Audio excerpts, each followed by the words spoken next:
Chapter 41. Despair. Zhou Zishu had gotten used to entering the Ping'an counting house as he pleased, but on that day he was invited to sit in the outer hall. After pouring tea for both him and Wen Kai-sing, who was scanning his surroundings like a country lad on his first trip to the city, the shopkeeper stood to the side. "Sir Zhou, please wait here," he said with a fussy smile. "Lord Seventh has arrived today, and the manager went in to announce your arrival." Zhou Zishu's heart lurched as he was seized by sudden trepidation at the prospect of seeing his old acquaintance again. Wen Kai-sing, however, remained entirely obtuse. "Eh? Didn't they say that Gu Xiang and Zhang Chengling were here?" he asked in a careless tone. "Why don't they just fetch the two little brats? And what's with the announcing our arrival business? As if we were in some princely abode." Zhou Zishu didn't heed him. Though he reflected that Wen Kai-sing was, in his own way, a wonder of a person. One that had guessed right on his first try. Soon afterwards, Ping'an came out in long strides. "Sir Zhou, my master and the great shaman are waiting for you inside." At the words great shaman, Wen Kai-sing gave a start. What great shaman? He wondered in astonishment. Can't be the near mythical great shaman from Nanjiang, can it? The Central Plains Wulin was really getting more chaotic by the day. He didn't get to ponder the matter further, however, as he had to follow Zhou Zishu into the inner hall. From there, they pushed past an old wooden door that led to a small courtyard. As soon as they stepped into it, a delicate fragrance from a row of osmanthus flowers floated to their nostrils. Ping'an then led them to a room, a gush of warm air wafting out as he drew aside the door screen. Wen Kai-sing glanced in and saw that, apart from Gu Xiang and Zhang Chengling, two men were present. By coincidence, his gaze met that of a man dressed in black. They eyed each other for a split second before both of them nodded at each other and looked away in a tacit show of concession. Wen Kai-sing then turned to observe the second man, guessing that he must be the one the shopkeeper had called Lord Seventh. From that glance, he couldn't help but inwardly gasp in admiration. In his days, he had laid his eyes upon quite a few beautiful people, but none of them could compare to that fellow. The guy's eyes and brows were so pretty, they could almost be described as coquettish, but the air of nobility he exuded from head to toe balanced it out, creating a hard-to-define sense of poise. The phrase "born amidst splendid orchids and jade trees" seemed penned for him. "Lord Seventh." "Great shaman," Zhou Zishu called out with deference whilst he gave a slight bow. Beaming, Lord Seventh waved his hand for him to rise before scrutinizing his face. "Zishu," he sighed. "It's been many years since I last saw you, yet your tastes have grown only increasingly unconscionable." Zhou Zishu laughed. He reached up and pulled off the mask on his face before tucking it away into his robes. Then, his smile turning wistful, he replied. "In all those years, girls aside, the only person I've known who'd dare conceal themselves while sporting an attractive face is Jiao Zhao, that little fool. His junior Liang Juxiao's death during the battle in the capital was the regret of his life." Zhou Zishu hadn't dared mention it in so long that what occurred back then had become like a dream. But in that moment, as he faced his old friend, it was as if he had returned to the capital city that stretched tens of miles along the banks of the Full Moon River. Events and people of the past were flashing before his eyes in succession, making him blurt out that person's name.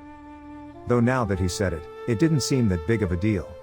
It only felt like he had hurled out something from his chest, leaving a vacuum behind. As if a piece was missing. The grin on Lord Seventh's face froze for a second before he sighed. Then, he gave Zhou Zishu another once-over and said with a frown, "How come you've wasted away so much?" Zhou Zishu lowered his eyelids while he gave a shake of the head. He let out a chuckle.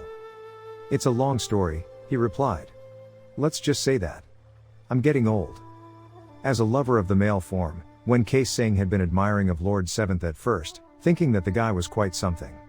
But a strange vexation was now rising within him.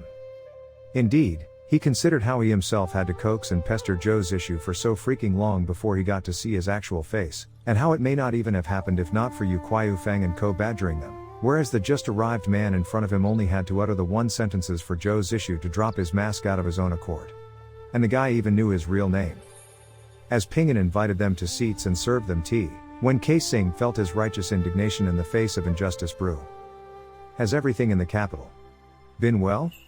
Lord Seventh asked. Zhou Zishu leant himself against the backrest of his chair, appearing to relax entirely. "Some have left to command expeditions, others have returned and been appointed to high offices," he answered in a drawl. Princess Jing'an was wed to the young Marquis He Yunhang. The couple left for the northwest and have elected residence there. As for the emperor, he's been quite well. A little prince was bestowed upon him just this year, but I had to leave early and couldn't make it to the third prince's full month's banquet. The two of them conversed in unhurried voices, one posing questions, the other providing answers. The great shaman sat to the side in silence and didn't intervene. Wisps of smoke from the incense burner curled in the air while time itself seemed to slow down. When Singh found the mood between the two men peculiar. He had never seen Zhou's issue like this, sitting quietly whilst he drank tea and partook in idle chatter. It was clear the two were bosom buddies from way back, but upon reuniting after all that time, they only discussed light topics that were as insipid as water. As if their understanding of each other went beyond the exchanged, dispensable words. It only made the exception he took to Lord Seventh sharpen. Where does that prancy little punk with his pretty face come from? He wondered. And what's with the Lord Seventh here and Lord Seventh there? The guy wouldn't even reveal his name, meaning he was nobody honest for sure. Irritated, when Singh yanked off the mask covering his face and beckoned with a wave of his hand Gu Xiang and Zhang Chengling, who'd been watching on in dumbfounded silence. You two little snots, come here. The other three men all shifted their attention toward him. With nostalgia still lingering on his features, Lord Seventh asked, and this person would be? Zhou's issue hesitated for a second. He's a Zhanghu friend. Zhou's issue hadn't yet finished speaking, however, when Singh snatched his hand from where it rested on the small table, and pressed it against his own chest, over his heart. A Zhanghu friend? When Singh said with a sidelong glare at Zhou's issue. That's not what you told me before. What's this, Ah Shu? Are you trying to discard me now that you've had your wicked ways with me? In that instant, the expression on Lord Seventh's face could have illustrated a dictionary's entry for the word flabbergasted. Even the great shaman, who had remained silent all along, gave pause. His jet-black eyes darted back and forth between Wen Singh and Zhou's issue, before they took on a strange glint and came to rest on the hand Wen Singh held against his chest. Zhou's issue freed his other hand to jab at the funny bone on Wen Singh's elbow, forcing him to let go. Then, as calm and collected as ever, he gathered his teacup and lifted it up. His name is Wen Singh, he said as if nothing had happened. He's a bit of a fruitcake, a few crumbs short of a biscuit, you could say. And he likes to speak nonsense. Lord Seventh, please don't pay him any mind. Lord Seventh remained wordless for a good while before, at last, he could watch no longer. Ping'an, he called. What do you have eyes for? Don't you see that Sir Zhou's cup is empty? Hurry to top him up. Zhou's issue started as if he were waking from a dream then. He set down his empty cup back onto the table and glared daggers at Wen crossing. Wen Singh took it in stride, maybe even taking murderous intent for fondness, and only grinned back his foolish grin that made people's teeth ache with detestation. No doubt desirous of more chaos, Lord Seventh addressed Zhou's issue again. To think of the golden cups and kingfisher plumes of yore, our decor today may remain unchanged, yet the people seem no longer the same five. I wonder what transformations have befallen the full moon river, which was built on piles of rouge, and its ornate baluster houses with jade steps. In the year the capital was in quandary, you and I took an oath on the high tower. We swore that if the coming days were long and if leisure was permitted us, we would be sure to drink together and not retire our cups before intoxication. I've now waited in Nanjiang for so long that the wine has already grown cold, yet you, my old friend, have not given the faintest indication of showing up. He changed his tone then, a mischievous glint flashing in his eyes as he added on purpose, Zishu, you may have broken our promise, but I didn't, you see. I remember to this day that you have asked me to help you find a slim-waisted Nanjiang girl, and I can report that I've taken note of a few. Though now I wonder whether. The great shaman let out a small cough, a faint smirk coming over his stony face, and Zhou's issue felt like he couldn't stay an instant longer. He got up and cupped his fist in a hasty salute. Ahem.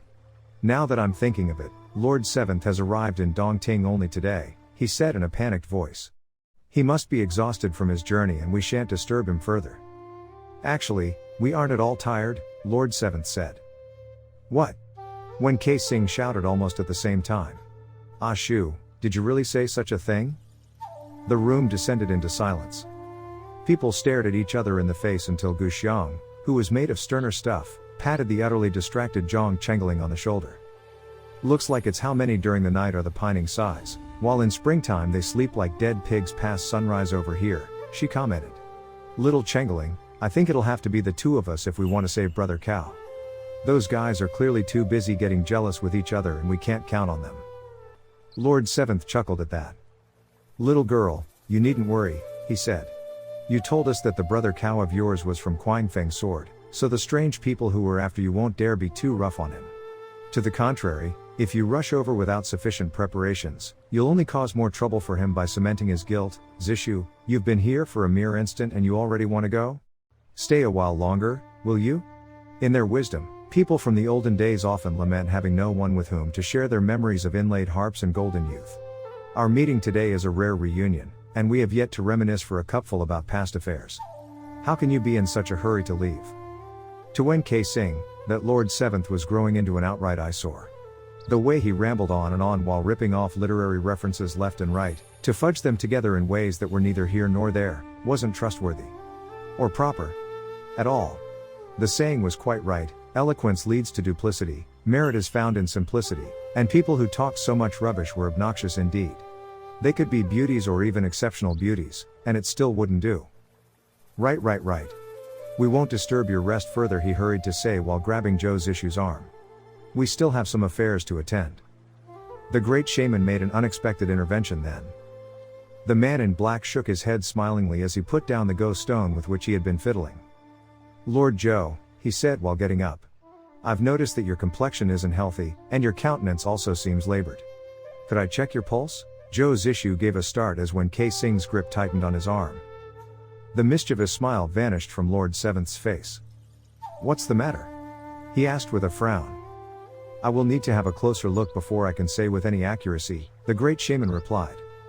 Although, Lord Zhou, please forgive me for being blunt, but like a lamp running out of oil, you present the symptoms of a man nearing his final hours. What exactly has happened? Upon hearing those words, Wen K. Sing's usually rakish face turned grave. He slowly let go of Zhou Zishu. Lord Seventh was aghast. What? He exclaimed. Don't tell me Helian Yi refused to spare even you. Helian Yi was the current emperor's personal name that fell under a state taboo. The man had spoken it without a second thought, yet nobody paid mind to such details as everyone, whether or not they were in the know, turned their attention to Zhou Zishu. Zhou Zishu gave an airy chuckle and extended his wrist to lay it flat in the great shaman's palm. Lord Seventh, he said. Don't you know even better than I what kind of place we used to haunt, and what sort of person he is? The great shaman affixed 3 fingers over Zhou Zishu's pulse and kept them there for a long time, the frown in his brows deepening. When he released his grip at last, he sighed.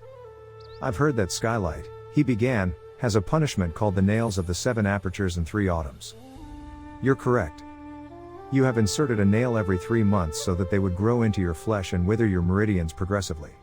That way, you could preserve some kung fu and avoid losing your mind. Am I right? Lord Seventh's eyelid twitched, but the smile remained etched on Zhou Zishu's face. The great shaman is indeed perspicacious. The man dressed in black didn't reply. With both hands clasped behind his back, he paced the room in slow steps. Wen K. Sing was struck with a sudden sense of panic then. He opened his mouth to say something, but no sound came out. However, Lord Seventh posed the question he wanted to ask in his stead. Wu Zai, can you do something about it? The great shaman pondered in silence for another good while before he slowly shook his head. If you had inserted all 7 nails at the same time, you would have suffered delirium, but I could have devised a way to extract them. And with adequate aftercare, you could have made a fair recovery. But the way the nails are embedded at present, I couldn't take them out without your internal energy flooding your withered meridians and rupturing them all. If that were to happen, not even a god could save you then. Those were words Zhou Zishu had already heard from Yi Bai Yi, so he waved his hand to signify that he didn't wish to listen to them a second time. Although he hadn't let on, a sliver of hope had kindled within him when the great shaman asked to take his pulse. Otherwise, he wouldn't have presented his wrist. He couldn't have said when it had begun, perhaps since he embroiled himself with that raucous lot by his side, or perhaps since he'd been dragged into the series of endless turmoils, but he had somehow grown attached to the mortal coil again. And hearing the great shaman's verdict in that moment only filled him with bitterness. You should have told me all of this sooner, he said with a forced, hollow smile. Had I known the great shaman's abilities were so remarkable that he can extract the nails, I would have made sure Skylight came up with a more reliable method. So that not a single fish would slip through the net. The great shaman failed to reply. He only continued to scrutinize Zhou's issue while appearing to be still in deep thought about a possible solution. Zhou's issue turned to Lord Seventh then. "Let's bid our farewell for now," he said. "We'll come to visit on another day." He was already at the door when the great shaman said, "Wait. Maybe." Before Zhou's issue couldn't even react, Wen Sing had already pulled him back, his grip like a band of iron around Zhou's issue's wrist that forcibly held him in place. When Wen Sing turned around, he spoke in a rare display of courtesy. "Great shaman, have you thought of something?" The great shaman hesitated for a second. "Lord Zhou, if you are willing to do away with your kung fu, although it's a coin flip chance, I may have a way to preserve your life." As soon as Zhou's issue heard the word "do away with your kung fu," a hard to define smile came over his wan face as he held up his hand to prevent any more discussion. "If my kung fu was taken away from me," he said in a quiet voice, "would I still be myself? And if I'm no longer myself, why would I want to keep on living?" With that, he struggled free from Wen Sing, turned around, and was gone. The words that had reached the great shaman's lips were left unspoken, transformed into an almost inaudible sigh. Chapter 42. The Big Fuss. Confused, Zhang Chengling trailed behind the two men. He reflected that his Shifu seemed to have turned into a different person since he had changed his face. The mood was so oppressive, even Gu Xiang had stopped being brash as she tagged along without daring to take a heavier breath. And then, the pair who usually couldn't get together without digging at each other nonstop as a means of releasing their excess energy was entirely quiet, each keeping to himself as they marched ahead. Zhou's issue didn't bother with donning another mask. Nobody knew him around here, anyway. His chest hurt, as if he were on the verge of suffocation. The great shaman's words were like a solid blow that had struck straight to his ribcage. If he had to renounce his kung fu in exchange for a coin flip chance at hope, then he'd rather not have any hope. That way, he could die with a serene heart. Since times of old, countless Wulin people had bled and perished in their quest of some fought-over secret manual. His kung fu was something that he had honed over decades of strenuous practice through the blight of winters and the dog days of summers. It was strenuous practice, through the blight of winters and the dog days of summers. It was something he had spent decades of laborious cogitation to figure out from scratch. It wasn't some mere material possession or skill set. It was the essence of his being. His very soul. What would it be like to have his kung fu taken away? It would be like living without a soul. He may as well have let himself get turned into a comatose cripple when he had quit Skylight, blissful ignorance being doubtless easier to endure. The great shaman must have understood this since, in the end, he had only sighed and hadn't tried to persuade him. If one lost 6 po anima out of the 7 Hun souls, if one was deprived of one's last dignity, wouldn't then existence be a mere debt owed to death? He wanted to live, but he didn't want a protracted agony. Unable to refrain from it, Zhou's issue suddenly sang at the top of his voice. "Time flies like an arrow that I cannot catch. Dreaded the years of age that from me detach. At dawn the hills blooming magnolia I clasp. At dusk the islets moribund weed I grasp. Swift suns and brisk moons will not their course delay. Seasons permutated September into May. In musing I think of the plants that wither. In trembling I look upon grace gone thither." His timbre was hoarse. Each word and each line excised grief, fear, and depression, and left behind only rebellion and a wild sort of pride that he couldn't otherwise express. He was born with that pride, but had kept it twisting and turning within his heart for a long time. Now that he had reached the end of the road, now that he wandered amidst rivers and mountains that stretched thousands of miles around him, it was bursting out of his throat at last. The day was gloomy, the heavy sky pressing down. As far as the eye could see, a lone dirt path bordered by wilted trees trailed the boundless plateau. The uncaring northwest gale blew bleak, rustling through thickets and rock cracks like the wail of a mountain ghost. A millennium or 10 millennia could have flitted by, feeling like a single second. The wind billowed into Zhou's issue's robes and wide sleeves, puffing them up, as if telling him to with it go. When Sing looked up and gazed at the skeletal silhouette. Stirred up by the gale, the long strands of hair at Zhou's issue's temples flew about, lashing the side of his face like whips. When Sing closed his eyes and blocked out the bright, lingering afterimage, to concentrate fully on tasting the scorching pain. The icy draft rushed into Zhou's issue's throat, making him choke. His tune that was so off-key no sheet music could have transcribed it came to an abrupt cease as he hunched forward to let out a fit of coughs. On his near-transparent mouth, Only a thin line between his lips showed a maroon-red color. It drew a curve that resembled a smile. When K-Sing raised his head and reopened his eyes to peruse the celestial dome that seemed about to fall. A flake of something chill floated to his face, Dongting's first snow that year. Why did brave men have to die? Why did beauty have to fray? All of a sudden, a hard-to-articulate sense of rancor flared in Wen K-Sing's chest. Perhaps for himself, or perhaps for another, he brimmed with it, unwilling to accept. His fingers shook as he felt like tearing apart heavens and earth because, with all-encompassing yearning, he wished to bring the firmament to account. What was natural order? And why should man submit to its laws? Gu Xiang trembled in fear when her master turned back to look at her. Ah Xiang, Wen K-Sing said with a smile. Do you like that foolish lad, Cao Wei Ning? Gu Xiang started, looking back in confusion. Master. Do you think he's nice? Wen K-Sing asked again. Gu Xiang felt as if Wen K-Sing was trying to bore into her soul with his gaze. A sudden and strange emotion overwhelmed her. Was Cao Wei Ning nice? She recalled the guy's solemn face when he had said to her, if you were mistaken and found out, I'm concerned you'd feel sad. She recalled the way he had turned back while blocking the old freak's attack with his sword, to say to her, take him with you and leave first. Hurry. In that moment, she realized that nobody had ever told her to leave first in a situation of danger before. Without knowing why, she felt her eyes sting at the thought. She gave a wistful nod. Yeah, Brother Cao's pretty nice. He knows how to talk to people, and he's well learned too. Wen K-Sing laughed soundlessly at that. Yes, I'm sure he's the only person who could come up with the line while in springtime they sleep like dead pigs past sunrise. Gu Xiang picked up on the sarcasm. The saying goes sleepy spring, fatigued fall, summer siesta, hit the sack for 3 months hibernal, she retorted in a solemn tone. Everybody gets drowsy in spring, so it'd be normal to sleep like a dead pig that can't wake up, wouldn't it? The way I see it, Brother Cao is spot on. He's way better than those bookworms who yak about chrysanthemums blooming in bitter frost. With amusement, Wen K-Sing observed the young woman whose cheeks had taken on a faint blush. After a while, he nodded. All right, then. Let's go rescue him. Gu Xiang started. Huh? Didn't that Lord Seventh guy say? If I want to save someone, then I'll save them, Wen K-Sing cut in loudly. And if I want to kill somebody, then I'll kill them. I'll do exactly as I please, so let's see who the hell dares get in my way, shall we? What's with all the shilly-shelly, anyhow? That prancy little pretty face stank of sour egghead from miles away, he wouldn't understand a thing. Ah Shu, are you coming with us? Would I dare not to, Zhou Zishu said, smiling. The corners of Wen K-Sing curled up, but his brows remained knitted, lending him an air of grimness. With the mask he wore, it made his face look quite scary. Good, he said.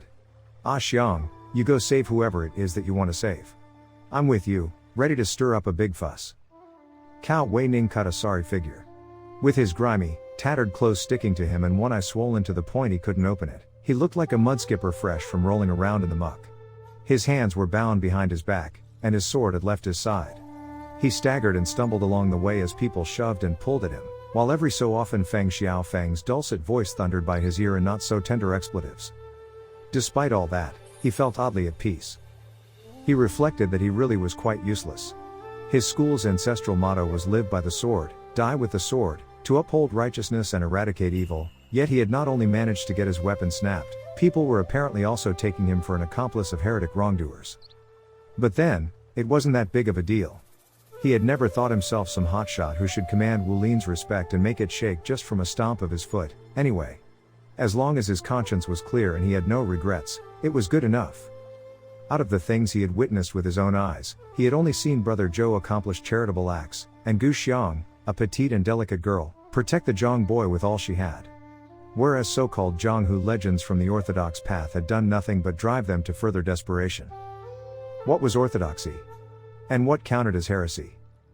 Being able to put things into perspective had always been Cao Wei Ning's best personality trait. Kuang Feng's sword had taught him to differentiate good from evil, it never trained him to pursue fame and personal interests. So what should he do if everyone else said he was bad? That he had veered off the righteous path and was disgracing himself? Cao Wei Ning thought it over and found that it did make him quite sad. But then, sad or not, he still didn't think he had done anything wrong. Well, if people don't approve of me, he reckoned in a daze, and perhaps naively, then I should just forget about it. Everyone has their own life to live anyway, and it's not as if we have to get into each other's way. The only thing is, it does feel like I'm letting my Shifu and school uncle down. The verdant gent had probably broken one of his ribs. In between every breath he took, his chest blazed with pain, making him lightheaded. He didn't even check his surroundings when people threw him into some dimly lit jail. Closing his eyes, he sat to meditate. First things first. His plan was to get his energy back before making his escape. He did count on escaping. He didn't care about anyone else, but Gu Xiang was still all alone with Zhang Chengling. If they ran into the scorpions again before she could find Brother Zhou and Brother Wen, wouldn't it be quite the fix then? Some time later, he couldn't have said how long, a commotion echoed from outside and a familiar voice made itself heard in a roar. Bullshit. When has our Quanfeng sword school ever produced a heretic? You two old freaks, on the other hand, Pink Matron and Verdant Gent? Scumbags, the both of you. Cao Weining perked up.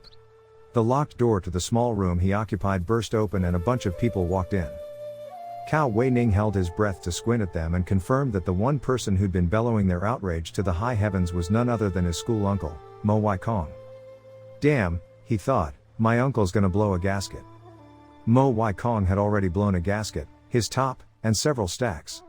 Fire seemed to erupt from his ears when he saw Cao Weining's wretched figure. In a flip of his sleeves that harbored no respect for the old and venerable, he shoved the verdant gent and sent him falling flat on his ass. Mo Waikong. You lunatic, what are you trying to do? The pink matron shrieked in fury. Mo Waikong wasn't shy. In front of everyone present, he shouted right back. That's my school nephew over there. Whatever misdeed he's committed, my brother, our grandmaster, will see to him. Who do your bunch of old freaks think you are to be butting in like a pack of meddlesome mongrels with their tongues hanging out? Cao Weining inwardly cheered, thinking that although his school uncle was a foul-tempered man, he still was on his side. But then, Mo Waikong delivered his next line. Even when you beat a dog, you have to check who's the owner first. Silent tears trickled in Cao Weining's heart. Feng Xiaofeng was next to turn up the volume. He yanked over the mountain whose eyes had been bandaged with gauze and pointed at Mo Waikong. What a great school Quanfeng sword is. Why don't you ask your school nephew what good deeds he's accomplished? The little witch he's been dallying with blinded Ah Shan with poison. If she isn't brought to me, I'll dig out your little scamp's eyeballs instead. Mo Waikong was about to retort when someone unidentified in the corner let out a snort. For such a young girl to use so vicious a trick, she must be a little she-devil for certain, they said in a frosty voice. I do believe we're owed an explanation as to why young Sir Cao is associating with a questionable woman like her. That shut Mo Waikong up. He turned to glare evilly at Cao Weining. Cao Weining opened his mouth a few times before blurting out a pathetic, "Uncle." Who's your uncle? Mo Waikong snapped in a chilling tone. He marched up and seized Cao Weining by the back of his collar. Who's the girl they are talking about? Speak. She's. Ah Xiang, Cao Weining said in a small voice. But Ah Xiang isn't a bad person. Uncle, Ah Xiang, she. Ah Xiang. The pink matron scoffed. Ah Xiang? Ha! Calling her pet names, how endearing. From another corner, Yu Kuaifeng, who had just hurried back, threw in his 2 cents. For a young man to be beguiled by a woman's wiles is understandable. As long as you are willing to atone and start afresh, we can forgive you, as we aren't a band of petty and narrow-minded But he was cut off. I'm gonna dig out his eyeballs. Feng Xiaofeng bellowed before Yu Kuaifeng could finish, successfully ruining the Hua Shan's grandmaster's effects, whether on purpose or not. Yu Kuaifeng gnashed his teeth, looking as if he would have liked nothing better than to trample the dwarf to make him a few inches shorter. At the moment, Gao Chong, Zhao Jing, and His Eminence Simu were all occupied with organizing Shen Shen's funeral. None of them were in the vicinity. With the cat away, the mice came out to play to their heart's content. All the more unruly, the crowd worked up a rumpus with everyone and their neighbor chipping in. Amidst the brouhaha, a tick came over Mo Waikong's eyelid. He hauled up Cao Weining from the ground all in one go and fumed at him. Ungrateful cur, speak the truth. Where did that little witch take the Zhang boy after she kidnapped him? Ah Xiang didn't. Cao Weining tried to say again in between labored breaths. It made Mo Waikong so angry, he slapped Cao Weining across his face even though it was already so swollen, it looked like that of a piggy. Just at that moment, a crisp voice trilled through the air. The little witch is here. Looking at a bunch of shameless old farts, come get me if you can. Shock blew Cao Wei Ning's mind, Xiang. Chapter 43. The Rescue. Secure in the knowledge that she had backing, Gu Xiang thus appeared at the door with grand swagger. When she saw Cao Wei Ning's battered figure, a nameless pyre ignited in her heart. She sneered.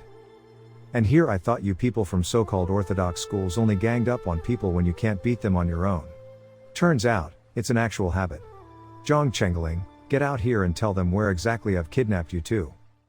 The gathered crowd noticed the timid teenager behind her only then. Called upon to speak up in front of so many, Zhang Chengling felt embarrassment seize him. Plus, with Feng Xiaofeng and Co looking particularly fiendish on that day, he couldn't help but cower a bit.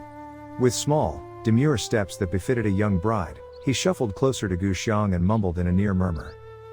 Sister Gu Xiang didn't kidnap me. I was the one who followed them. Rubbish, the verdant gent snarled. Zhang boy, don't tell me you've been hoodwinked by that minx, too. How old are you to ape that other little scamp and indulge in lust? At the sight of Gu Xiang, Feng Xiaofeng's eyes turned red from anger. He unsheathed his machete and swung it at her. Fucking bitch, leave your eyeballs behind. Gu Xiang twisted sideways and retreated 3 successive steps to dodge the slashes coming at her. Then she surged upward, hopping onto the roof beams. Shorty, she said, towering from above. That giant oaf of yours is lucky I took pity on him cause I figured having to follow you around has got to be 8 lifetimes worth of crap luck. In my gentle lady's mercy, I only blinded his blinkers. Had it been anyone else, they'd have taken his life for sure. So, yeah, how about you show some remorse for getting your pal hurt by looking for trouble, eh? PFFT. That last snort at the end of her harangue was a little out of breath. The lithe young woman was leaping from one beam to the next to evade the rackety mob besieging her from all sides. All the while, her chest laden with anxiety, she edged toward Cao Wei Ning. Without warning, Huang Daorun vaulted up to the ceiling to intercept her. He pounced in her direction. Quick to judge that she was at a disadvantage, Gu Xiang crouched down before hopping toward another broad joist. Then, like a monkey, she reached out to hook her arms around the horizontal beam and executed a nimble somersault. Whilst she was still suspended in mid-air, she made a flinging motion with her hand, as if she were throwing something out. Catch! She shouted. Huang Daorun jumped in fright at her cry. Who knew what vicious trick the little witch from who knows where was using now? He let out a groan and retreated with a large step, but there were no hidden weapons or poisonous powder. And when Huang Daorun took a second look, Gu Xiang had already evaded him. Without even glancing back, she jeered at him. Ha, ugly face, scared you. Mo Wai Kong had released the panicked Cao Wei Ning a while ago. As he observed the happenings coolly, he remarked on how the girl who had already escaped still came back to save his foolish school nephew. Although quite evidently a thorny one, it seemed she may be true in her affection yet. He slid a glance at Cao Wei Ning, who was fidgeting on the spot with a stupid expression on his face, as though he was itching to pull the girl over, and pursed his lips. Thorny or not, somebody was clearly willing to get pricked. Even if in the future the foolish lad married a she-dragon, it'd be a case of one happily dishing it out and the other gladly lapping it up. Just at that moment, the pink matron and verdant gent bolted toward Gu Xiang. One attacking from her right and the other from her left, they sandwiched the girl in the middle. Gu Xiang didn't hesitate. She issued an upward kick, the small blade that sprang from her shoe aimed at the verdant gent's chest. The verdant gent, however, was skilled. He didn't dodge or otherwise evade, but drew up his walking staff crosswise, and Gu Xiang felt a burst of energy surge at her. Gu Xiang understood at once that she wasn't the old man's match. She swiftly retracted her leg, but it still wasn't quick enough, and the blade at the point of her shoe snapped off. She followed by making an about turn, prepared to reuse her old trick, but she didn't expect that the pink matron had already sneaked up on her from behind. What are you guys doing? Gu Xiang called out in an urgent voice. I'm about to die over here and you're still watching the show. A chuckle echoed through the air then, and the pink matron felt something hurl toward her back. It was too late for her to duck, the only thing she could do was to dive forward. She sprawled herself on the roof beam like a giant lizard. Gu Xiang used the opening to hop off from the ceiling. Meanwhile, the gathered crowd realized that the throwing weapon which had scared the pink matron witless was only a walnut shell. More accurately, half of it. A crack from someone unshelling the stone fruit of the Juglans Regia thereupon resounded from the door. It originated in an unremarkable looking man holding a small paper bag in one hand and pinching a rounded nut in his other. The man pressed 2 fingers together, producing another cracking sound, and threw the resultant kernel into his mouth in a small arc. He chewed with visible relish while a second sorry-looking dude stood by his side, watching.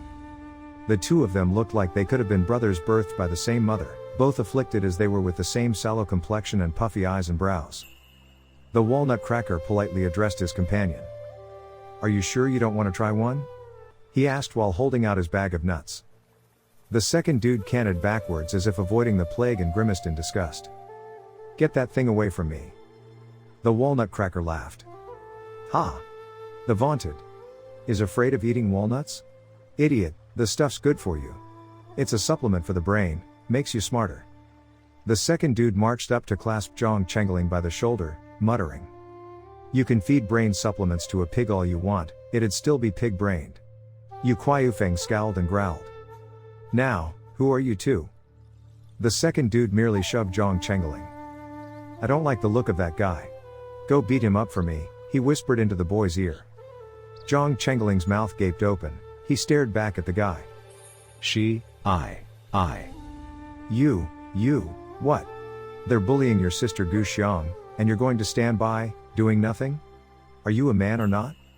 Zhang Chengling reached out a finger to first point at Yu Qiufeng, then at himself. He said. The second dude couldn't stand the stupid look on the boy's face. He aimed a kick at Zhang Chengling's rear, sending him stumbling forward and a breath short of falling into Yu Qiufeng's embrace. Overjoyed, Yu Qiufeng hurried to gentle his voice. "My good boy, come over to me." Zhang Chengling only gazed around him with his wide, baffled eyes, looking like a small rabbit that couldn't find its way home. The walnut cracker let out a low laugh. "That's really harsh," he said. "When an eaglet grows up, the father eagle will boot it out of the nest," the second dude replied with an impassive face. "I'm only doing it for his own good." The eaglet Zhang Chengling shyly took a step back while eyeing Yu Qiufeng as if he were an old and dirty pedophile. Feng Xiaofeng wasn't inclined to be so courteous, however. He reflected that the Zhang boy seemed in cahoots with that lot, so he may as well seize him to hold him hostage. As long as he didn't kill the brat, it was all good. Thus, he dashed forth, reaching out to grab him. Zhang Chengling, the hopeless boy, turned around to flee at once. "Mama! Shifu! He wants to snatch me!" he shrieked. The walnut cracker made a puffing sound as he burst out laughing. He nudged his companion with the point of his shoe. "Look at your eaglet, he's flapping his wings." Pathetic, the second fellow snapped before he struck at the air, and Zhang Chengling felt a surge of energy soar toward him. Without being able to control it, Zhang Chengling stopped dead in his tracks, as if somebody had pushed him back. Immediately afterwards, like a puppet on a string, his arm lifted of its own accord and aimed itself at the pouncing dwarf. Scared witless, Zhang Chengling shut his eyes and reflexively closed his hand into a fist. It landed squarely on Feng Xiaofeng's nose bridge, making the dwarf give an earth-shaking yowl of pain. Zhang Chengling reopened his eyes and stared at his fist in confused disbelief, only to hear his Shifu's voice, the guy was using a sound transferring technique, vociferate in his ear. "Idiot, what are you waiting for? Kick him in the chest, at the dance hong acupoint." Zhang Chengling obeyed out of reflex. It felt as if the energy that had surged at him still hadn't left him, and his limbs thrummed with it. With the energy pushing him forward, he sent Feng Xiaofeng flying with a kick. "Who are you?" Yu Qiufeng shouted. The strange man failed to reply. He only struck again at the air behind Zhang Chengling's back. Zhang Chengling yelped as he felt himself hurl at Yu Qiufeng. Yu Qiufeng's gaze stilled, he unsheathed a sword that he had procured from who knew where after the last one got shattered, and met the boy head on. Zhang Chengling plunged right toward that blade, seconds from impaling himself on it. Scared to the point of pissing his pants, but still unable to stop his feet that were carrying him forth out of their own volition, he screeched in panic, "Shifu! Help me!" The voice in his ear sounded again. "The point of his sword is wavering. It means he has a combo prepared. Retreat with the 9-hall step, and take out his elbow from the side." Those words made sense to Zhang Chengling. So, almost involuntarily, he took a sidestep before executing a pirouette to evade Yu Qiufeng's sword. Yu Qiufeng instantly changed his stance. With a jolt, His blade zeroed in on Zhang Chengling once more. But Zhang Chengling didn't falter. By putting his right foot forward, he hopped ahead. Although his posture was awkward, it looked frankly ridiculous, he succeeded in dodging Yu Kuaiyufeng's attack again. Then, heeding his Shifu's instruction, he took out his elbow from the side. Zhang Chengling shut his eyes and gritted his teeth as he slammed into Yu Kuaiyufeng head first. The walnut cracker was, of course, when crossing. When he saw the scene, he nearly cackled out loud again. It turned out, Zhou Zishu had been teaching his disciple a one-of-a-kind Qing Gong technique, the drifting cloud amidst 9-hall step.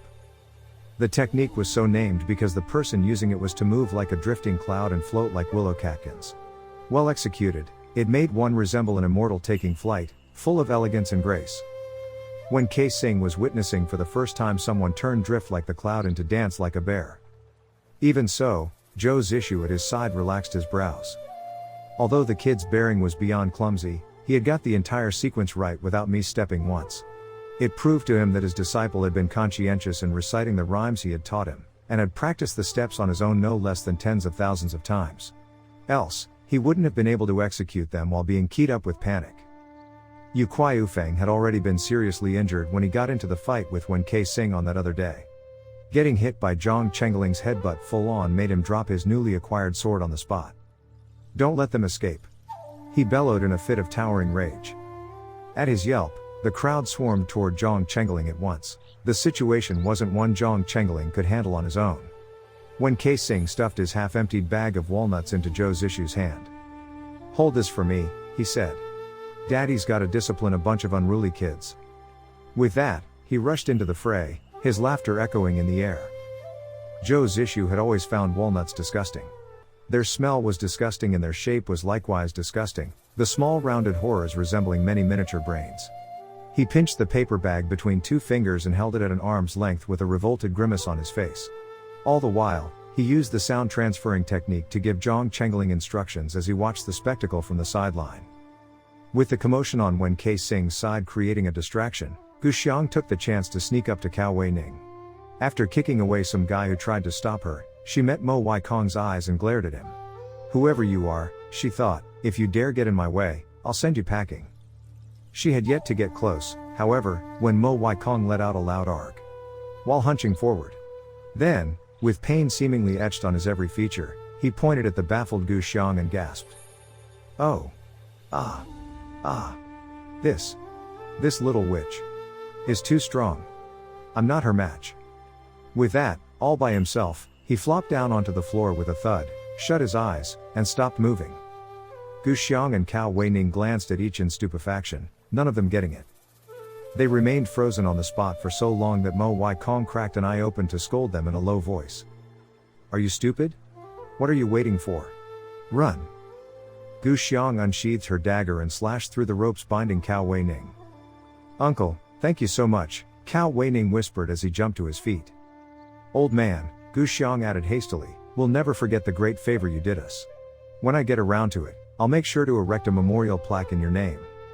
Your mother, go erect a memorial plaque for yourself. Go erect memorial plaques for your entire family." Mo Weikong inwardly cursed while feigning incapacitation with his eyes shut tight. That Gu Xiang girl not only looked like an aggravating little imp, she also talked like one. From his end, Zhou Zishu saw that Gu Xiang had already fled with Cao Weining. In a sudden movement that seemed a blur, he picked up Zhang Chengling by the back of his collar and swung him around like a giant wooden club. Whirling in the air, Zhang Chengling's legs knocked Huang Daorun square in the chest, sending him staggering backwards. Zhou Zishu then shoved the bag of walnuts into Zhang Chengling's hands before hollering at Wen Kei crossing. "Enjoying ourselves, are we? Have you forgotten what we came here for? Let's go." Wen Kei Sing hard. "Mount Qing never changes, the green waters ever flow," he said whilst taking flight. "Lady and gents, so long." Thereupon, he left shoulder to shoulder with Zhou Zishu, who was still carrying Zhang Chengling. Both had Qing Gong that was unsurpassed. They exercised it at full might and left everyone in the dust.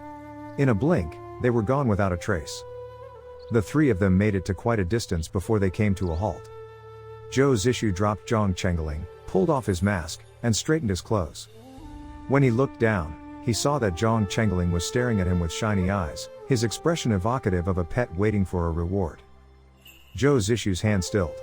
His modus operandi with his junior had been to punish him for any mistake he made, else he'd grow lazy, and never praise him when he had done well, else he'd grow complacent. But now, with the kid looking like that, he couldn't help but soften somewhat. After a moment's reflection, he finally came up with something. "Your qinggong wasn't too lousy," he said.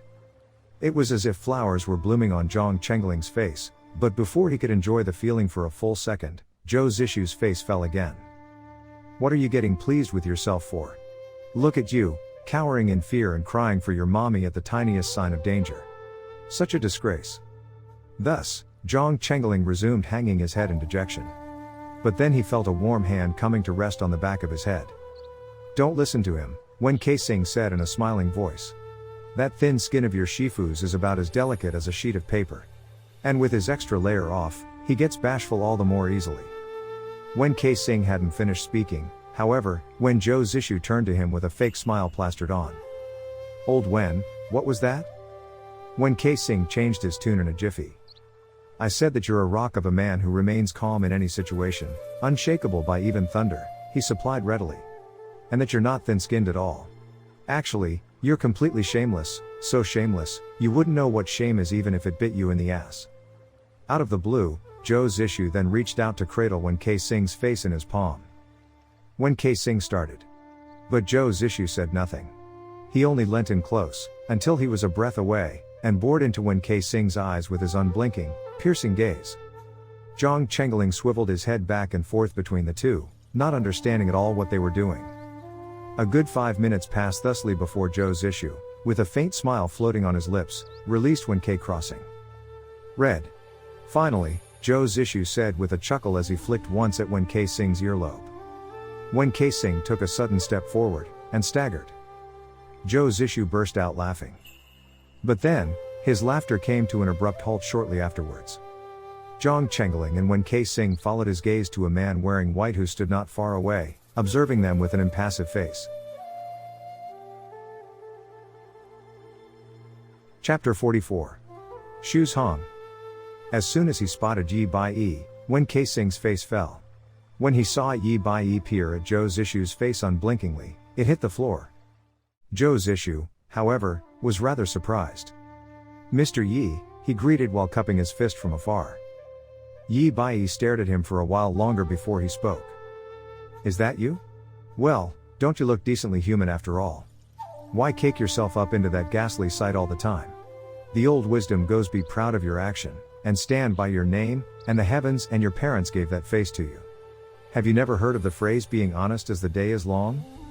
Zhou Zishu raised his head to peruse the azure sky, as if it may quell his desire to smack Yi Bai flat. It took him quite a while to lower his head again. "My elder is right to berate me," he said with an indecently humble smile and a likewise gentle and modest voice. Yi Bai nodded, a matter of course, and said to them, "You will come with me." Wen Keising found the old guy beyond preposterous. He sneered. "Who are you again? Do we know each other?" Yi Bai turned around with an impassive face that showed no emotion. No sorrow, nor gaiety. He remained silent for another moment before asking, "Do you not want to know what happened 30 years ago? Do you not want the truth about Rong Xuan and his wife Yue Fenger, as well as the whole messy business about the lapis armor?" When Keising had already turned to leave, his strides came to an abrupt halt at that. He looked at the ground, making it hard to distinguish his expression. Seconds stretched with everyone present frozen in place, until Wen Keising twisted around and spoke in a strange tone. "Why would I want to know the truth about Rong Xuan and his wife?" Yi Bai heaved an abrupt sigh. "When you've lived to my age, you'll understand that figuring out what someone wants is oftentimes not as hard as you would think." The guy was lording over his advanced age again. It only grated Wen Keising further. Zhou Zishu exchanged a look with him before he asked, "Venerable elder, does it mean that you know something?" Yi Bai's lips curled up, although it was impossible to differentiate a genuine smile from a hypocritical grimace on that stiff face of his. "How could I possibly know?" he said. "I am but a mere fool who's been living in seclusion within Everbright Mountain for a very many years. How could I know anything?" He turned around and marched ahead.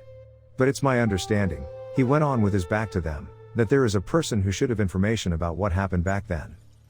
"Keep up," Zhou's issue instructed Zhang Chengling before he went after the man in white without further ado, when Kei Sing's curiosity was stirred as well.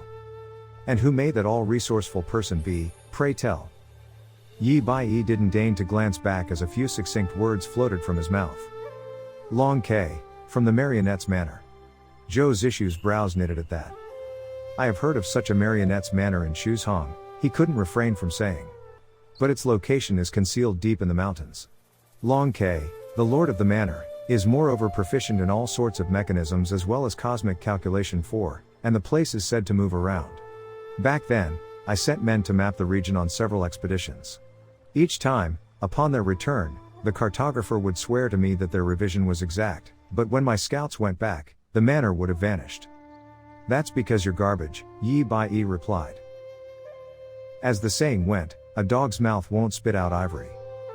Zhou's issue closed his eyes to inhale a deep breath. He unclenched his fists, before balling them up again while, without a word, he stared at the back of Yi Bai's head. The more he looked at it, the more he felt that the shape of the guy's cranium was exceptionally suited to a good cudgeling. By his side, Zhang Chengling tugged on his robes and opened his mouth a few times, as if wanting to say something. Zhou's issue glared at him and yanked back the flap of his clothes. You're no longer a 10-year-old kid, he snapped. If you have something to say, then out with it. What's with the shilly-shally as if you were some little girl? He was of course taking it out on the boy. Zhang Chengling shrunk in his neck, frightened into silence, only for Zhou's issue to throw him another glower. What do you want to say? Speak. Shifu, are we going to go all the way to Shuzhong? Zhou's issue gave a start. That's right, he thought. The road ahead is a long one. And thus, having brought calamity upon himself, Zhang Chengling suffered the consequences of his one superfluous sentence thereafter as his evil Shifu tormented him all the way to Shuzhong. One moment Zhang Chengling would be told to practice reversing the flow of his qi, the next he'd be ordered to journey by walking on his hands. And then, from time to time, Zhou's issue would reach out to press his palm on his shoulder, and he would have to traipse ahead with what felt like a small mountain weighing down on him. It was a fate little better than death. When Kei Sing tagged along without piping up. He looked pensive and kept snacking on walnuts, producing loud cracking sounds that sickened Zhou's issue. When Kei Sing noticed that Zhou's issue no longer paid attention to the old mule Yi Bai, he made a rare attempt at striking a conversation. Who was Rong Xuan to you? He asked the man wearing white. Why do you want to know what happened 30 years ago? Yi Bai glanced at him and appeared to mutter under his breath. Just when Kei Sing thought the guy was about to divulge something, he got heckled instead. Are you a nosy old woman to be such a gossip? It's none of your business. When Kei Sing clenched his fingers and the shell of the walnut between them disintegrated. A piece flew out over 10 feet away, carried on a blast of air imbued with internal energy like it were some concealed weapon. Zhang Chengling immediately gave those two a wide berth, to prevent an accidental claim to collateral damage. Fully intent on needling the guy some more, when Kei Sing was about to make an undoubtedly brilliant retort when something caught his eye. He looked closer and spotted it. There was a silvery strand in Yi Bai's hair. Huh? Yi, you've got white hair, he said in astonishment. He didn't know whether he imagined it, but Yi Bai's eyes seemed to glint at that. It was so quick, when Kei Sing couldn't identify the underlying emotion. The guy raised his hand to touch his hair but stopped mid-movement. Have you never seen white hair before? He said in a tone of indifference. Out of all the things to make a fuss about. Twit. When Kei Sing had no rejoinder. True, he reflected, the old freak's ancient. Anyone else, and their corpse would have already turned cold by now. What was a strand of white hair? With that, when Kei Sing's attempt at chit-chat came to its conclusion. Yi Bai had that skill, he knew how to make people leave him alone. All the way from Dongting to Shuzhong, the man in white acted not dissimilar from a mannequin that could walk. The only times he looked like a living person were during meals when he would descend upon the food like a natural cataclysm that could bring total annihilation to an army of thousands as easily as flipping over a bamboo mat. Zhou's issue and when Kei Sing were bored out of their minds. With nothing to do, they resorted to sniping at each other in an endless hubbub. Yi Bai listened on dispassionately at first, until he could take the outlandish bickering no longer. Go find a room, you two, why don't you? If you are so tough, prove it in bed. What's with all the prattles? You sound like two crickets. Are you incapable of getting it up down there, or are you in actuality a pair of girls in men's clothes to be playing hard to get with each other? The corniest flirting I've ever heard and you find it amusing. Shut up already. Zhang Chengling was walking on his hands nearby while reversing the flow of his qi as instructed. It was a tough enough exercise already. Upon hearing that, he gave a start. Then, the teenager who wasn't exactly a child appeared to understand something. His face reddened, the circulation of his internal energy got jumbled up, and he took a nosedive, sprawling himself flat on the ground. Ouch! Ow! He cried out as he clutched his neck with his face red. For their part, Wen Kai-sing and Zhou Zishu glanced at each other with identical evil glints in their eyes. If Yi Bai hadn't declared that he could find the marionette's manor, they would have teamed up to give the old freak a good walloping for sure. But then, for some reason, Wen Kai-sing got distracted. As he peered at his companion's features, which he found handsome even though Zhou Zishu was repressing homicidal intent at the moment, Wen Kai-sing's gaze wandered downward on its own. He ogled at Zhou Zishu's figure as if he could see through his robes. His Adam's apple bobbed up and down while his imagination ran wild. True again, he reflected. I could do with some of what the old freak suggests. With their last source of entertainment gone, the pair tacitly agreed to join forces in torturing Zhang Chengling. Zhou Zishu told him, gather your qi and let it flow into your limbs and bones like rivers into the sea, to clear up your meridians. That way, you may reverse its circulation and dispose of it freely. Wen Kai-sing secretly advised him, your internal energy is unstable and your kung fu still weak, which is why your qi disperses so easily and it's hard for you to gather it.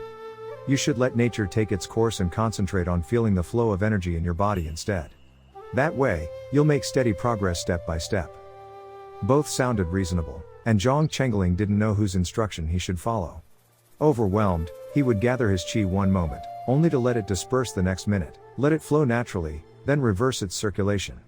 And then, he still had to endure Zhou Zishu's special training method. No matter how hard he tried, the hand on his shoulder felt as if it weighed about 1,000 pounds. Zhang Chengling couldn't refrain from worrying in secret. With his shifu crushing him like that, what if it stunted his development and he didn't get to grow taller? The image of Feng Xiaofeng and his fiendish mien flashed in his mind, making him shudder. Zhou Zishu, however, was oblivious to the boy's trepidations. He only found that the kid, although diligent, just didn't get it. Back then, while he was teaching him, he had looked down on Liang Jiaozhao for being inept and frequently had to rein in his temper to deal with him. He never would have imagined that, in hindsight, his junior was a downright little genius compared to that disciple of his. It was fortunate for Zhang Chengling that his years at the imperial court had grounded patience into him, because Zhou Zishu sometimes felt like he could have thwacked the hopeless dolt to death. But then, Zhang Chengling could have laid qualms as well. Wen Kai-sing and Zhou Zishu didn't share the same approach to kung fu in the first place. If only one of them had taught him, he may have made some progress yet, but not with both giving him instructions. A duo utterly bereft of pedagogy, one would tell him this, before the other told him that, without a care as to whether or not he understood. And as they ordered him around, they'd get into squabbles all by themselves until the situation became untenable.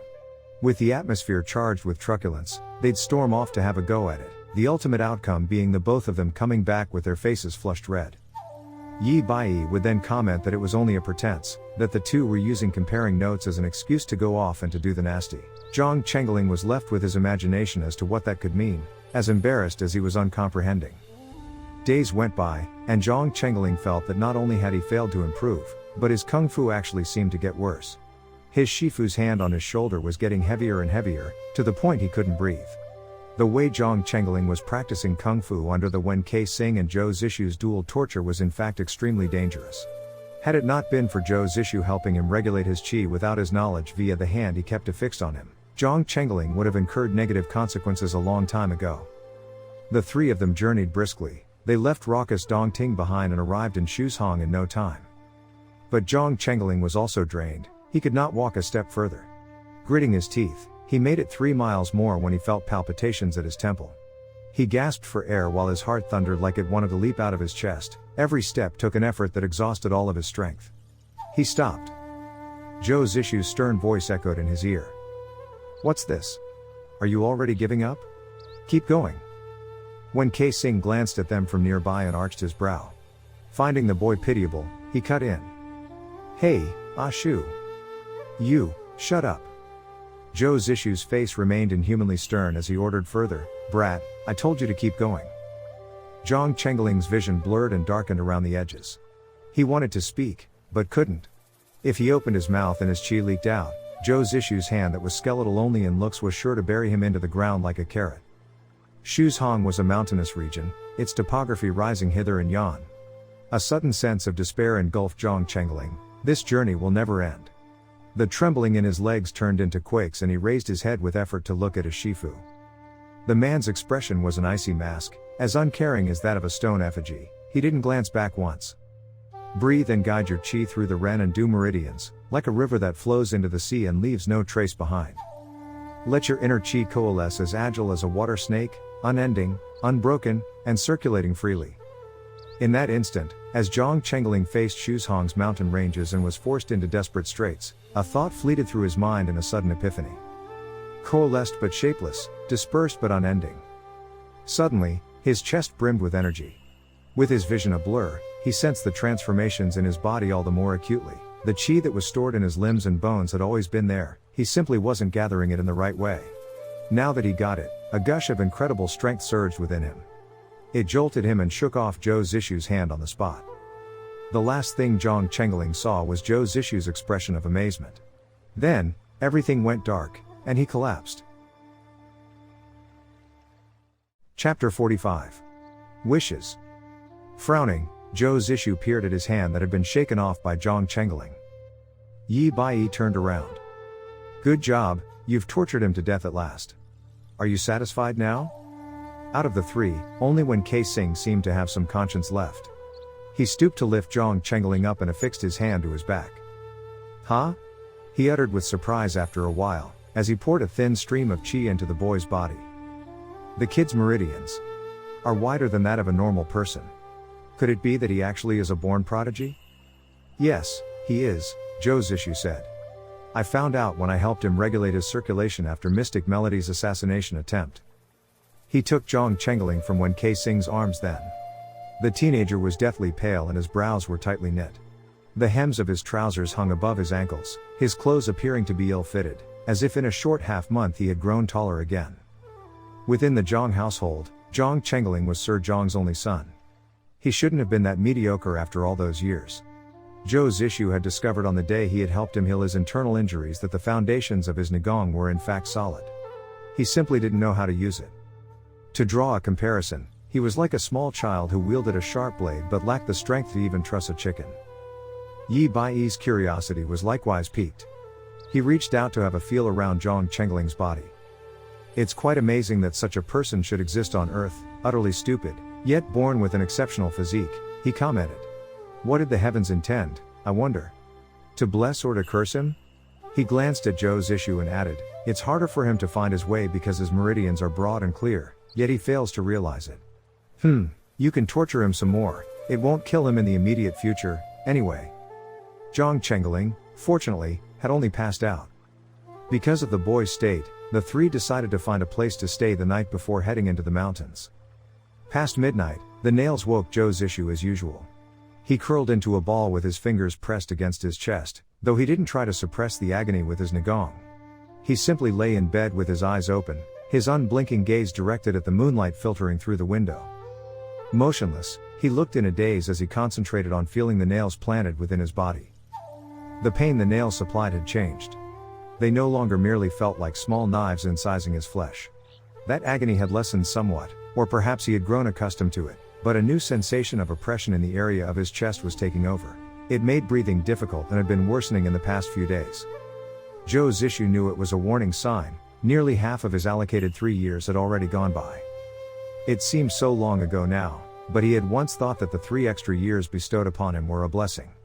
He was realizing only now how cruel a torment it was. Death didn't frighten him, his almost 30 years of existence on Earth hadn't been easy. He had tasted the methods he used to train Zhang Chengling, in even harsher forms, when he was a child himself. And he had survived its barbarity while being no doubt less gifted with natural talents. He had gone through enough in his life that he was afraid of nothing and no one. If life couldn't scare him, why should he fear death? No, what made him suffer was having to count his days and the time left to him. With everything he had endured, his will had always been firm and death had never preoccupied him. Yet, in these most carefree moments, in these happiest of times with nothing to worry about, he was to wait for his end. How ironic was that? Zhou Zishu thus realized that he had done something stupid again. At that moment, a light knock sounded at his door. Zhou Zishu started, when Kei Sing and Yi Bai Yi, the two pieces of trash, never bothered with knocking. A bout of pain lanced in his chest as he sat up, almost making him lie back down. He clutched the bed linen with one hand whilst he took a deep breath and mobilized his Nagong to suppress the feeling of oppression in his chest. Then, he made for the door with gloom written all over his face. Zhang Chengling stood outside, one hesitant hand still raised midair as if he was about to knock again. When he saw Zhou Zishu's unhappy expression, he immediately lowered his head in guilt, as though he had committed some monumental misdeed. "Shifu," he called out in a drone reminiscent of a mosquito. Zhou Zishu frowned. "What are you doing here?" The corner of Zhang Chengling's lips slanted downwards, his face looking on the verge of tears. "Shifu, I just woke up. And I can't get back to sleep." Zhou Zishu crossed both arms in front of him and leant against the doorframe.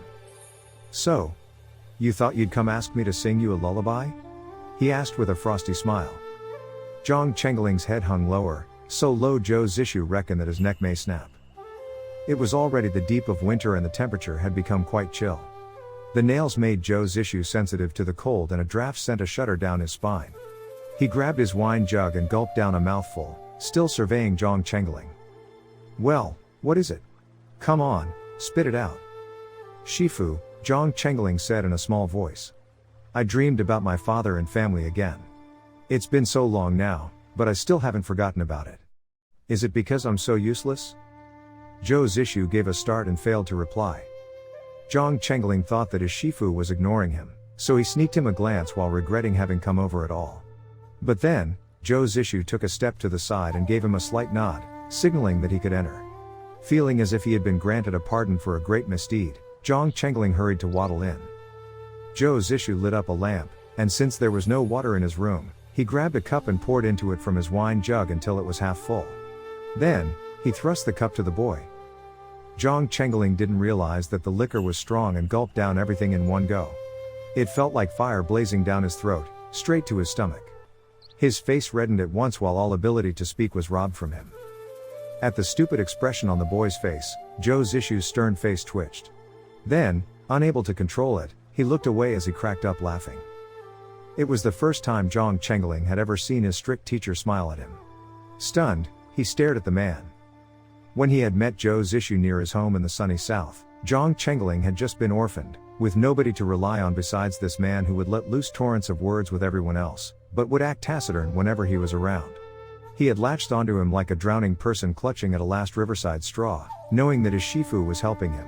He couldn't help but wish to get closer, yet feared to make himself an annoyance. Although Zhou Zishu always appeared displeased by his presence, Zhang Chengling's prudence had slowly turned into reverence, and each time he wanted to tell the man something, he'd experience a good bout of trepidation beforehand. The reception he got was cold more often than not, but Zhang Chengling still couldn't help wanting to come to him whenever he felt sad. He didn't know why, but in his heart, he felt that his Shifu was the same kind of person as his father had been, even though they looked nothing alike. They were both tall and formidable, as well as good to him. "Shifu," Zhang Chengling said. "If we follow Sir Yi to the Marionette's manor and get to the bottom of what the lapis armor is about and what happened all those years ago, does it mean that we'll also know why people killed my father?" Zhou Zishu arched his brow. He avoided answering directly. "Nobody can know that," he said. Zhang Chengling frowned and mulled it over some more before he asked again, "Shifu, do you think there are people who'd kill others without reason? I've thought a lot about it, and I've been wondering if people wanting to kill my dad means that he did something bad." The depth of the question was too great. It stumped Zhou Zishu. He lowered his head to look at the boy whose face seemed to be knotted by 100 worries. All of a sudden, he reached out, lifted him by his collar, and threw him out of the room. "Since you've rested so much during the day that you can't sleep now, you may as well make up for your incompetence by training harder. I clearly haven't been tough enough on you if you still have energy left to brood." With that, he gathered a handful of pebbles from the ground and flicked one at Zhang Chengling. Zhang Chengling couldn't dodge. It smacked him squarely on the forehead. "Ouch!" he cried out as another one hit him. He was left with no other choice but to scramble off, stumbling and rolling along the way. "I remember quite well that there is no stance called dog eats shit in the kung fu I've taught you," his evil Shifu commented. Consequently, Zhang Chengling had to put all his attention into avoiding the deluge of pebbles raining onto him. He was left with no space to think, until the pile in Zhou's issue's hand was depleted. He let go of the breath he'd been holding then, but before he could recuperate, his Shifu scowled at him again. Is that how you execute the drifting cloud amidst 9 halls step? Even a spider's crawl is more pleasant to look at. The first few steps are passable, but the later ones are a mess. Stay right there and repeat it from the top. And be warned that if you misstep a single time, I'll break your lousy legs. Zhang Chengling was all a tremble. It was as if he'd been returned to the state of a toddler who was learning how to walk. Every time he lifted his foot, he underwent the most careful deliberation beforehand. He was so slow, a crippled old granny could have beaten him in a race, his caution making him appear as if he was terrified of crushing an ant. He'd sneak a glance at Zhou's issue from time to time, petrified that the man would suddenly decide to give him grief and break his legs for real. Zhou's issue sat down while mentally remarking how hopelessly gullible the boy was. He felt the oppression in his chest again and couldn't refrain from twisting his head to the side to let out a fit of coughs. His pale face didn't have a hint of color to it. Under the moonlight, it made a dreadful sight. Just at that moment, he felt a warmth in his back. When he glanced around, Wen Kei-sing had come out unnoticed and was standing behind him. The other man draped a cloak over his shoulder before sitting by his side. Minutes stretched before Wen Kei-sing abruptly asked, "Does it hurt?" Zhou's issue scoffed. "Would you like to give it a try?" Out of the blue, Wen Kei-sing reached out a questing hand to gently draw aside the lapels of his robes. Zhou's issue didn't know why, but he didn't avoid the touch. He only sat there while swaying his half-empty wine jug in one hand. Wen Kei-sing thus saw his gaunt chest that was as skeletal as his fingers, as well as the first nail planted over the pit of his stomach. Something flashed in the guy's eyes before he heaved a sigh and replaced the lapels of Zhou's issue's robes. The both of them sat shoulder to shoulder, wordless in that moment. It was a long while before Wen Kei-sing broke the silence again. "You know, in all those years, you're the first person I've met that I like and with whom I can get along. So, could you please not die on me? Because you think it's something I have a say in?" Wen Kei-sing had no rejoinder. He sighed again and averted his gaze, as if he wished to look at Zhou's issue no longer. His eyes came to rest on the toddler who was learning to walk in the courtyard, the wobbling Zhang Chengling. He too stooped to collect a pebble. He flicked it out, hitting the boy on his rear. "Kiddo, the light body technique all boils down to one word, swiftness," he said. "With the way you're dilly-dallying over there, are you sowing flowers or practicing Qigong? The sequence of the steps is only empty theory. You'll find that even charlatans who perform phony exorcisms follow pre-arranged choreography too. No matter how well you memorize the order of the moves, it's all useless if you're that slow." Aggravated, Zhang Chengling threw a pitiful look at those two. Not only did they have divergent opinions on how to master Qi, but they also disagreed on how to practice Qigong. He'd be driven to further desperation yet. Thus, from one side, Wen Kei-sing kept hollering quicker, while chasing him around with projectile pebbles. From the other, although Zhou's issue remained silent, his keen eyes didn't leave his footing for a second. He glared at him like a tiger watching his prey, as if waiting for the smallest excuse to break his legs. The night couldn't have been more stressful. Zhang Chengling inwardly sighed. All of a sudden, he remembered that he had never dreamed of becoming some kung fu master. No, if his clan hadn't been massacred, his one wish had always been to one day open a cake shop. Then, he could have supported his family and paid the filial respect that was due to his parents, while amiably entertaining guests and friends all day long. He had never revealed that ambition to anyone, and now it seemed that even thinking about it was something he no longer dared. On the next morning, Yi Bai ingurgitated 8 steamers of stuffed buns and guzzled down 2 gigantic bowls of rice porridge. Just as the other 3 were thinking about moving to another table, he declared that he was ready to take them into the mountain. He had figured out a way to disarm the traps that surrounded the marionette's manor.